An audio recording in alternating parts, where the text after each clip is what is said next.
Kochi കാക്കിനാട്ടെ saint Francis Assisi പള്ളിയിൽ synod കുർബാന തടയാൻ ശ്രമം. ഒരു വിഭാഗം പള്ളി വികാരിയുടെ മുറിയിൽ കയറി പ്രതിഷേധിച്ചു. പോലീസ് എത്തി പ്രതിഷേധക്കാരെയും വൈദികനുമായും ചർച്ച നടത്തിയാണ് പ്രശ്നം പരിഹരിച്ചത്.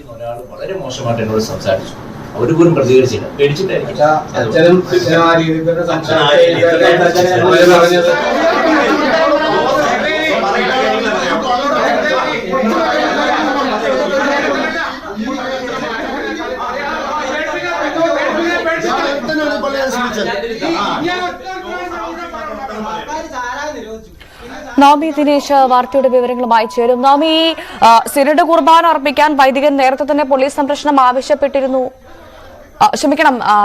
ടോം ആണ് വിവരങ്ങൾ പങ്കുവയ്ക്കുന്നത്. ടോം, ഈ സിനഡ് കുർബാന അർപ്പിക്കാൻ വൈദികൻ നേരത്തെ തന്നെ പോലീസ് സംരക്ഷണം ആവശ്യപ്പെട്ടിരുന്നു എന്നാണ് അറിയാൻ സാധിക്കുന്നത്. ആ സമയത്ത് ഈ പ്രതിഷേധമുണ്ടായ സമയത്ത് പോലീസ് അവിടെ ഉണ്ടായിരുന്നില്ലേ? ഇപ്പോൾ പ്രതിഷേധം അവസാനിച്ചു.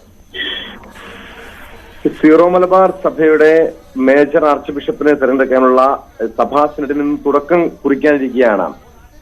ഈ സഭാ ആസ്ഥാനത്തിന് സമീപത്തുള്ള കാക്കനാട് സെന്റ് ഫ്രാൻസിസ് അസീസി പള്ളിയിൽ കുർബാനയുമായി ബന്ധപ്പെട്ട് തർക്കമുണ്ടാവുകയും ഇന്ന് സിനഡ് കുർബാന തടയാനുള്ള ശ്രമം വിമതരുടെ ഭാഗത്തുണ്ടാവുകയും ചെയ്തത്. ഒരു വിഭാഗം, അതായത് വിമത വിഭാഗം വിശ്വാസികൾ പള്ളിയിൽ കയറി പ്രതിഷേധിക്കുകയായിരുന്നു. പ്രതിഷേധക്കാർ പള്ളി വികാരി ഫാദർ ആന്റണി മാങ്കുരിയുടെ മുറിയിൽ കയറിയിരുന്നു. കുർബാന അർപ്പിക്കാൻ നേരത്തെ ഇദ്ദേഹം, ഈ വികാരി, പോലീസ് സംരക്ഷണം ആവശ്യപ്പെട്ടതാണ്. തൃക്കാക്കര സ്റ്റേഷനിൽ നിന്നുള്ള പോലീസുകാരും സ്ഥലത്തെത്തിയിരുന്നു. അതിനിടെയാണ് ഈ ഒരു സംഘർഷപരമായ സാഹചര്യം പള്ളിയിൽ ഉണ്ടായത്. അതായത് പുലർച്ചെ രാവിലെ പള്ളിയിൽ കുർബാന ആരംഭിക്കാൻ തുടങ്ങുന്ന തൊട്ട് മുൻപാണ് ഒരു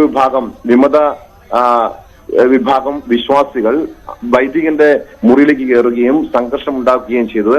പിന്നീട് പ്രതിഷേധക്കാരുമായി ഫാദർ ആന്റണി മാങ്കുരി ചർച്ച നടത്തിയെങ്കിലും പ്രതിഷേധക്കാർ സിനഡ് കുർബാന അർപ്പിക്കാൻ അനുവദിക്കില്ലെന്ന് വലിയ ശക്തമായ നിലപാടെടുത്തവർ പ്രതിഷേധവുമായി രംഗത്തെത്തി. പിന്നീട് പോലീസ് എത്തിയാണ്, പോലീസിന്റെ സംരക്ഷണയിലാണ് ഫാദർ ആന്റണി മാങ്കുരി കുർബാന അർപ്പിച്ചത്. നേരത്തെ കോടതി ഉത്തരവോടെ കുർബാന നടത്തട്ടെ എന്ന് പോലീസ് നിലപാടെടുത്തപ്പോൾ പറ്റില്ല എന്ന് നിലപാടെടുത്ത ഫാദർ ആന്റണി മാങ്കുരി കുർബാന അവസാനിപ്പിക്കില്ല എന്ന് വ്യക്തമാക്കിയിരുന്നു. അതായത് നേരത്തെ മുതൽ തന്നെ സഭയുടെ ഔദ്യോഗിക പക്ഷത്തിനൊപ്പം നിൽക്കുന്ന ഒരു വൈദികനാണ് ഫാദർ ആന്റണി മാങ്കുരി. ഇദ്ദേഹം നേരത്തെ ഇരുന്ന പള്ളിയിലും ഈ സിനഡ് കുർബാനയായിരുന്നു അർപ്പിച്ചുകൊണ്ടിരുന്നത്. പക്ഷേ ഈ കാക്കനാട് സെന്റ് ഫ്രാൻസിസ് അസീസി പള്ളിയിലേക്ക് അദ്ദേഹം വൈദികനായി എത്തിയതിന് പിന്നാലെയാണ് ഈ സംഘർഷപരമായ സാഹചര്യങ്ങൾ ഉണ്ടാകുന്നത്. അതായത് അവിടെ ഒരു വിഭാഗം വിമത വിശ്വാസികൾ പലപ്പോഴായി അദ്ദേഹത്തെ, ഫാദർ ആന്റണി മാങ്കുറിയെ തടയുന്ന സാഹചര്യങ്ങൾ പോലും ഉണ്ടായി. അതിന് പിന്നാലെയാണ് അദ്ദേഹം സിനഡ് കുർബാന അർപ്പിക്കുന്നതിന് വേണ്ടി പോലീസിന്റെ സംരക്ഷണം ആവശ്യപ്പെട്ടത്.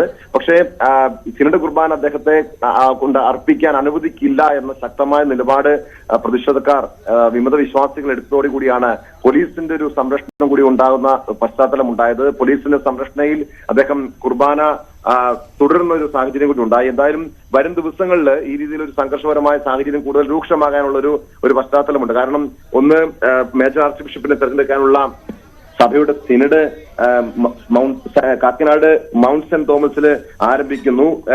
വരുന്ന ഒരു 4-5 ദിവസം സഭയെ സംബന്ധിച്ചേറെ നിർണായകമായിട്ടുള്ള ഒരു ദിവസങ്ങളാണ്. കാരണം സഭയുടെ ഈ ഒരു സംഘർഷപരമായ സാഹചര്യത്തിൽ സഭയുടെ പുതിയ മേജർ ആർച്ച് ബിഷപ്പ് ആരാകും, അത് സ്വാഭാവികമായും ഒരു മുൻതൂക്കമുള്ളത് വിമത വിഭാഗത്തിന് അത്ര സ്വാധീനമില്ല ഒരു സാഹചര്യം കൂടിയുണ്ട്. അതുകൊണ്ട് തന്നെ ആരാകും സഭയുടെ പുതിയ അധ്യക്ഷൻ, അദ്ദേഹത്തിന്റെ നിലപാട് കൂടി കുർബാന വിഷയത്തിലേറെ നിർണായകമായിരിക്കും. നന്ദി. ടോം കുര്യാക്കോസ് ആണ് വിവരങ്ങൾ പങ്കുവച്ചത്.